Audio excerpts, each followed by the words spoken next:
दोस्तों कैसे हैं आप सब लोग। दोस्तों देखिए, जब पति और पत्नी के बीच में झगड़ा होता है और पत्नी अपने पति का घर छोड़ के चली जाती है, तो पति कई बार ये कन्फ्यूजन में आ जाता है कि अब मैं करूँ क्या? उसको लाने के लिए वापस जाऊँ या उसको बुलाने के लिए कोई केस लगाऊँ या पत्नी के केस लगाने का मैं इंतज़ार करूँ? तो जब ऐसी स्थिति होती है तो हमें बहुत सावधानी से काम करना चाहिए। अब देखिए, पत्नी अगर मायके चली गई है और उसने वहाँ से कोई केस लगा दिया है, तो वो पति के खिलाफ कई तरह के आरोप लगाती है, जो सच्चे भी होते हैं और कुछ झूठे भी होते हैं। ज़्यादातर तो झूठे ही होते हैं। और अपने ससुराल वालों को भी इसमें लपेट लेती है कि मेरे साथ में मारपीट की, मुझे प्रताड़ित किया, मुझे मानसिक और शारीरिक रूप से जो है टॉर्चर किया, मुझसे दहेज की माँग की और मुझसे रुपयों पैसों की माँग की। तो जब इस तरह के जो है गंभीर आरोप लगाए जाते हैं, तो पति भी फिर क्या करता है कि उन सब का रिप्लाई देता है कि मैंने ऐसा नहीं किया, मैंने जो है इसके साथ में कोई मारपीट नहीं की या इससे कोई दहेज की माँग नहीं की या किसी भी तरह से इसको जो है प्रताड़ना नहीं दी है।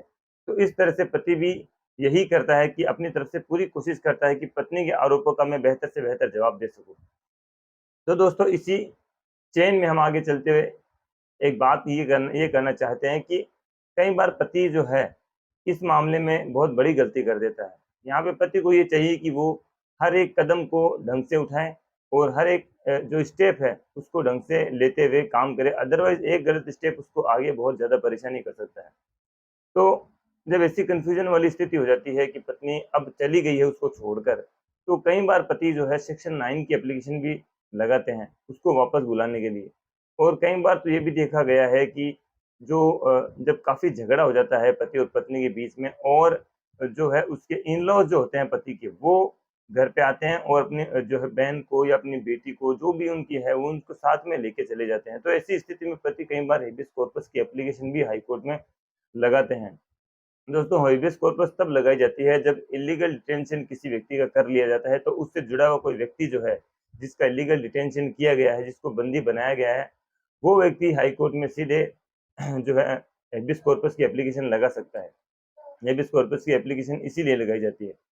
तो कई बार पति जो है जब हेबियस कॉर्पस की एप्लीकेशन हाई कोर्ट में लगाते हैं और हाई कोर्ट के द्वारा पत्नी को तलब किया जाता है, उसको बुलाया जाता है हाई कोर्ट में और पूछा जाता है कि आपको कहाँ रखा गया है, किसने रखा है, क्या आपकी मर्ज़ी के खिलाफ रखा गया है आपको? तो ऐसी स्थिति में पत्नी के द्वारा जवाब दे दिया जाता है अगर कि नहीं, मैं अपनी मर्ज़ी से रह रही हूँ, मुझे अपने परिवार वालों ने ना तो डराया, धमकाया, ना कोई इल्लीगल डिटेंशन में रखा। जब ऐसी स्थिति आती है, ऐसे बयान पत्नी के द्वारा हाई कोर्ट में दे दिए जाते हैं, तो ये पति के लिए बहुत ज़्यादा नुकसान देने वाली बात होती है। तो आपको कभी भी इस तरह की हेबियस कॉर्पस नहीं लगानी है। हालाँकि कई बार पतियों के द्वारा लगाई जाती है अपनी पत्नी को वापस बुलाने के लिए। लेकिन इस तरह की हेबियस कॉर्पस लगाने से नुकसान सिर्फ़ और सिर्फ़ पति का ही होता है। तो इसलिए जब ऐसी स्थिति हो तो आप सेक्शन 9 लगा सकते हैं। वो एक अलग प्रोसीजर है, अलग प्रक्रिया है और उसका इम्पैक्ट भी अलग होता है। लेकिन हेबियस कॉर्पस लगाना किसी भी तरह से समझदारी वाली बात नहीं रहेगी। तो दोस्तों, वीडियो अच्छा लगा तो चैनल को सब्सक्राइब ज़रूर करें, वीडियो को लाइक करें, शेयर करें। बने रहिए हमारे साथ में, ख़्याल रखिए, सुरक्षित रहिए, तब तक के लिए जय हिंद।